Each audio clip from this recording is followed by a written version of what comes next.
Back నుంచి అందరు వచ్చేటట్టు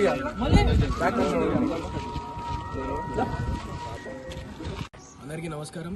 ఈరోజు ఈ గ్రామానికి ముఖ్యంగా బూత్ అధ్యక్షుడు ఆంజనేయులు గారికి, ఈ గ్రామంలో కార్యక్రమం ఏర్పాటు చేసిన బూత్ అధ్యక్షుడు ఆంజనేయులు గారికి, మరియు గ్రామ ఉప సర్పంచ్ మా శ్రీశైలమన్న గారికి, మరియు గ్రామంలో ఉన్న ముఖ్య నాయకులు శేఖర్ గాని, భరత్ గారికి, మాజీ అధ్యక్షులు జిల్లా కౌన్సిల్ మెంబర్ సుధాకర్ గారు, మాజీ అధ్యక్షులు అంబదాస్ గారికి, మరియు వివిధ మోర్చాల అధ్యక్షులు, ప్రధాన కార్యదర్శులకు మరియు కార్యకర్తలందరికీ కూడా ఈ కార్యక్రమాన్ని దిగ్విజయం చేసినందుకు ధన్యవాదాలు తెలియజేస్తున్నాం. ముఖ్యంగా ఏంది అనంటే, ఈ గెలుపు కార్యకర్తల గెలుపు.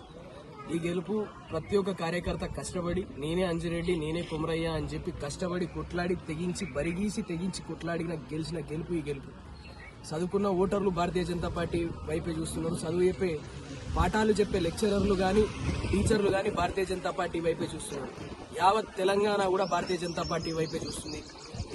ఈ గెలుపు కాంగ్రెస్ ప్రభుత్వానికి, కాంగ్రెస్ గవర్నమెంట్కి, కాంగ్రెస్ పార్టీ ఇచ్చిన హామీలకు, దొంగ హామీలకు చెంపపెట్టు వంటిది. రేవంత్ రెడ్డి ప్రభుత్వానికి గెలుపుతోనే కౌంట్డౌన్ మొదలైంది.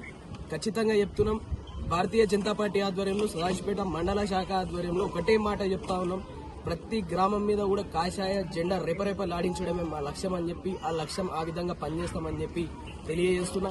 ఎమ్మెల్సీ గారితో పాటు, ఎంపీ గారితో పాటు గ్రామానికి, మండలంలో ఉన్న ప్రతి గ్రామానికి కూడా తీసుకొని వచ్చి ప్రతి గ్రామంలో ఉన్న సమస్యలు తీర్చే విధంగా భారతీయ జనతా పార్టీ తరఫున మేము పనిచేస్తామని చెప్పి ప్రతి ఒక్కరికి కూడా మేము తెలియజేస్తున్నాం. నాకు ఈ అవకాశం ఇచ్చిన గ్రామ అధ్యక్షునికి మరియు వచ్చి ఈ కార్యక్రమాన్ని విజయవంతం చేసిన ప్రతి ఒక్క సీనియర్ నాయకునికి పేరు పేరున ధన్యవాదాలు తెలియజేస్తున్నాం.